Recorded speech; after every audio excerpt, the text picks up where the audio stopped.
आपकी ये मंदिर वाली जो जगह है वो कितने एकड़ में फैली हुई है? 22 एकड़ में, 22। जिसमें 322 छोटे छोटे मंदिर हैं भगवान के। ओहो, माने भगवान का पूरा शॉपिंग मॉल ही सजा के रखा है। साइलेंस। और इन सारे मंदिरों में भगवान की सेवा के लिए 142 पुजारी हैं, समझा? आपके मंदिर के बाहर भिखारी कितने बैठते हो पता है आपको? क्या? भिखारी भिखारी अंदर की 320 मूर्तियां, 142 पुजारी याद है आपको, लेकिन आप ही के मंदिर के बाहर बरसों से कितने भिखारी बैठते हो याद है आपको? मिलॉर्ड, इनके मंदिर के बाहर जो भिखारी बैठते हो उसमें किसी को भी मंदिर के अंदर एंट्री नहीं। अब धूप हो बारिश हो बाहर सड़ते रहने का, अंदर पैर नहीं रखने का। ना मत कहना, ना मत कहना। ये आप ही के मंदिर के पुजारी ने मुझे बताया था। उसने तो मुझे ये भी बताया था महाराज कि कांजी भाई, ये केस अगर आपको जीतना है ना भैया तो हर सोमवार को आइए। तो मैंने पूछा मिलॉर्ड कि मैं कहाँ हूं? तो कहते हैं शिव जी के मंदिर में आइए और 1 लोटा दूध चढ़ाइए, फिर देखिए। मैंने बोला ठीक है, ये भी करके देख लेते। तो मिलॉर्ड में पहुंच गया मंडे को दूध का लोटा लेकर। ये लंबी लाइन लगी, सबके सब हाथ में लोटा पकड़ के खड़े हुए थे ऐसे। मैंने सोचा अंदर जरूर कोई दूध पीने वाला होगा, वरना ये सबके सब गधे थोड़ी है जो ऐसे लोटा पकड़ के लाइन में खड़े। मेरा नंबर है, मैं अंदर गया, अंदर कोई नहीं था दूध पीने वाला, कोई नहीं। बीच में वो काला पत्थर पड़ा हुआ था, उसे शिवलिंग कहते हैं मूर्ख। हाँ शिवलिंग पड़ा हुआ था। और वो पत्थर मिलो, वो पत्थर दूध था। और वो पत्थर के बिल्कुल बगल में से छोटी सी पतली सी नाली में से वो सारा दूध बाहर की ओर जा रहा। मैंने बोला कि यस, बाहर तो कोई खड़ा ही खड़ा होगा दूध पीने वाला। देखा बाहर भी कोई नहीं था। वो सारा दूध मिलो उस नाली से निकलकर बाहर गटर में जा रहा, टोटल वेस्ट। और वो गटर को लग के एक भिखारी खड़ा हुआ था, बेचारा 4-5 दिन का भूखा होगा महाराज, भूख के मारे वो कांप रहा था। उसको शायद ये दूध ही पीना था, लेकिन गटर में से कैसे? तो उस भिखारी को मैंने मेरा दूध का लोटा दे दिया और दूध पीकर उसने मुझसे क्या कहा पता है? भगवान तेरा भला कर।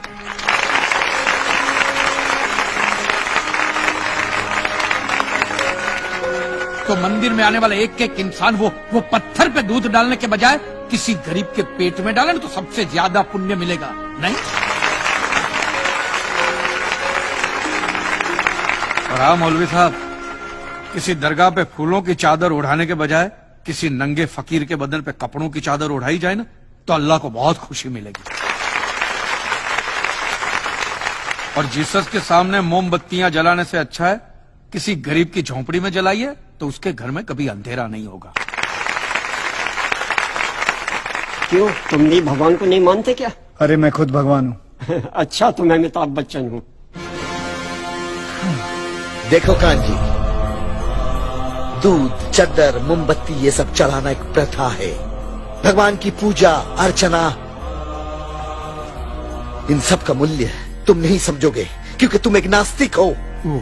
जगत की मोह माया से तुम अभी तक मुक्त नहीं हुए। आप तो हो गए हो ना, आप तो बिल्कुल मोक्ष के दरवाजे पे खड़े हो। तो ये जो रीति रिवाज के नाम पे ढोंग चलते उनको बंद करवाइए ना महाराज। शनिवार को हनुमान जी की मूर्ति पे कितना तेल बर्बाद होता है पता है आपको? लोग 2 रुपये के 5 रुपए के सिक्के यूं करके मूर्ति पे चिपकाते हैं। हनुमान जी इन सारे चिल्लर का क्या करेंगे? कांजी भाई बिल्कुल ठीक कह रहे हैं। साईं बाबा अपनी पूरी जिंदगी गरीबों के लिए और गरीबी में जिए। जब तक वो जिंदा रहे तेल की एक एक बूंद के लिए दर बदर भटकते रहे, और आज उनके मरने के बाद उनके लिए करोड़ों का सिंहासन, सोने का मुकुट, किसके लिए बताइए महाराज। एक बात बताइए, जो भी भक्त भगवान की श्रद्धा से सच्चे दिल से भक्ति करता है उस पर तो उस परम कृपालु की कृपा दृष्टि रहती है ना? रहती है ना? आया ना? तो चलिए महाराज मुझे ये बताइए कि अमरनाथ और वैष्णो देवी की यात्रा पे जाती हुई बस नीचे खाई में क्यों गिर जाती? वो तो भगवान की भक्ति के लिए जा रहे थे, श्रद्धा से भजन गाते गाते जा रहे थे, तो भगवान ने डायरेक्टली उनको ऊपर बुला लिया। और आप मुझे एक गाड़ी ऐसी बताइए जिसका एक्सीडेंट हुआ हो और जिसके अंदर भगवान की मूर्ति या फोटोग्राफ ना हो। बताइए बताइए। I object my Lord. From day one ये आदमी बातों को यूं गोल गोल घुमा रहा है। मिस्टर कांजी, ये कोई डिबेट नहीं है अच्छे बुरे की, ये कोर्ट है और यहां प्रूफ चलता है। और हमारे पास प्रूफ है, इंश्योरेंस पेपर्स पर आपके सिग्नेचर्स। इसलिए लीगली आपको कोई हक नहीं बनता इंश्योरेंस कंपनी से पैसे और मांगने का। जहां तक हमारा प्रश्न है, बीमा कंपनी के नियमों को हम नहीं मानते। अगर उन्होंने लिख दिया कि भूकंप जज साहब ने करवाया है, तो क्या जज साहब पैसे देंगे? इसी तरह पॉलिसी में भगवान का नाम लिख देने से भगवान पैसे देने के लिए प्रतिबद्ध नहीं होते। अगर आप चाहते कि भगवान आपके पैसे लौटा दे, तो ये प्रूफ करो कि ये भूकंप भगवान ने किया है, किया ही है ना। In writing. है कहीं लिखा हुआ तुम्हारे पास? है एनी प्रूफ? मिलॉर्ड, ये mister kanji, court of law में सिर्फ दलीलों पर फैसले नहीं होते। आपकी दलीलें, आपके आर्गुमेंट्स आम जनता के लिए कितने भी वैलिड क्यों ना हो, लेकिन अगर आप उन्हें साबित नहीं कर सकते हैं तो उनका कोई मतलब नहीं। आपके पास कोई सबूत है? You may please proceed. Your honour, इससे पहले कि मिस्टर कांजी अपने तीखे और कटाक्ष भरे व्यूज बिना किसी रेफरेंस प्रदर्शित करें, मैं उनसे पूछना चाहता हूं कि उनके पास कोई प्रूफ है जिससे वो साबित कर सके कि उनकी दुकान भगवान ने गिराई है। मिलॉर्ड, अब जो सवाल मैं पूछने जा रहा हूं उसके लिए मुझे एक ज्ञानी पंडित की जरूरत है। तो आप में से जो भी कोई ज्ञानी पंडित है वो यहां पे आए। सिर्फ ज्ञानी है, ज्ञानी। हाँ, आप बैठ जाइए।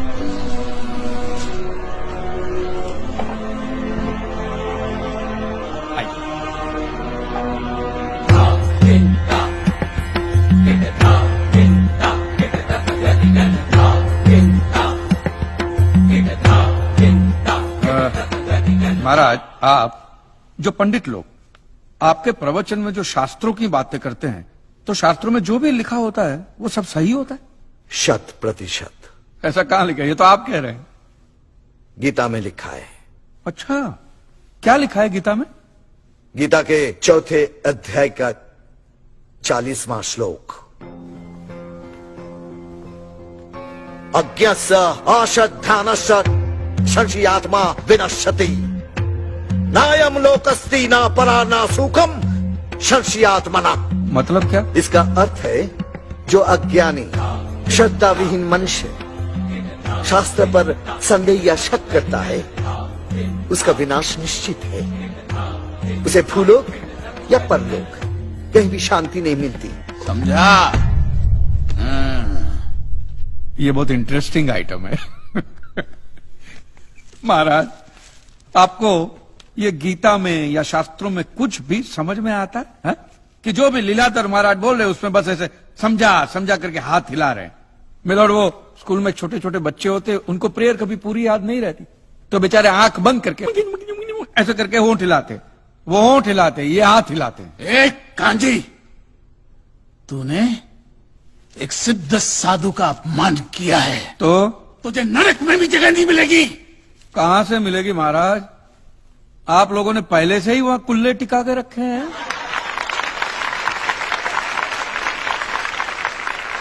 तेरा ये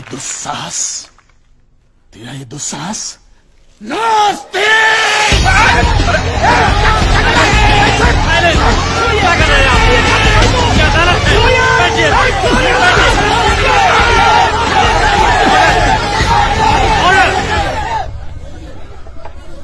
बैठ जाइए।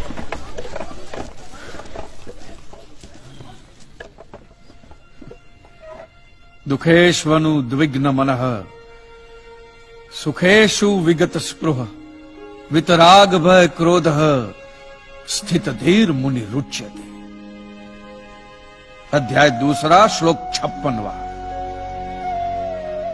अर्थात जिस मनुष्य के लिए सुख और दुख समान अवस्था है, जो भय और क्रोध से मुक्त है, जो स्थिर बुद्धि वाला है ना, वही सिद्ध पुरुष कहलाता है।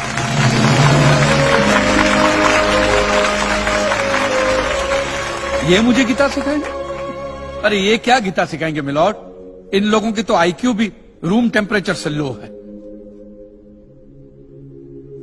आपको 2 बात किया कही मैंने उकसाने के लिए, भड़काने के लिए, मुझे मारने चले हैं। ऐसी है आपकी सिद्धि सिद्धेश्वर?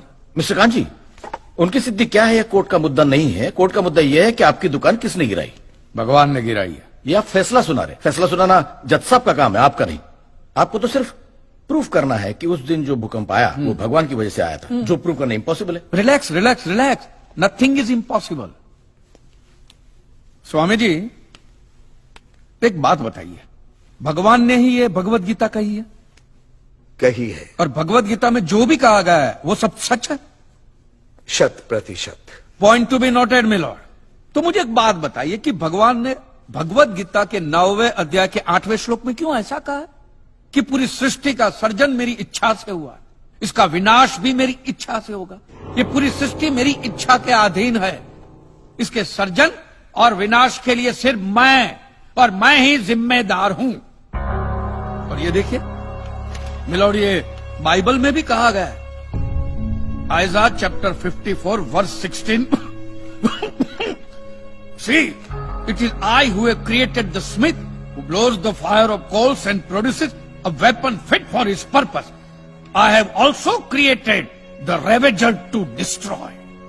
अब ये देखिए, ये कुरान शरीफ में भी है। सूरह जलजला 99 आयत 1 से 8 में भी लिखा है कि जब जमीन अपनी पूरी शिद्दत के साथ हिला डाली जाएगी और जमीन अपने अंदर के सारे बोझ को निकालकर बाहर डाल देगी और इंसान कहेगा कि ये उसको क्या हो रहा है, उस दिन वो अपने ऊपर बीते हालात बयां करेगी, क्योंकि तेरे रब ने उसे ऐसा करने का आदेश दिया होगा।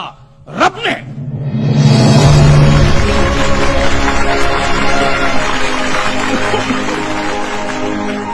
इन सारी बातों का मतलब एक ही होता है मिलो, कि ये भगवान द्वारा किए हुए हुक्म से ही मेरी दुकान गिरी है। मतलब it is an act of God. ये सब ऊपर वाले की करनी है, और मेरे साथ साथ जिन लोगों का नुकसान ऊपर वाले की वजह से हुआ है उन सब के पैसे भी ऊपर वाला ही देगा,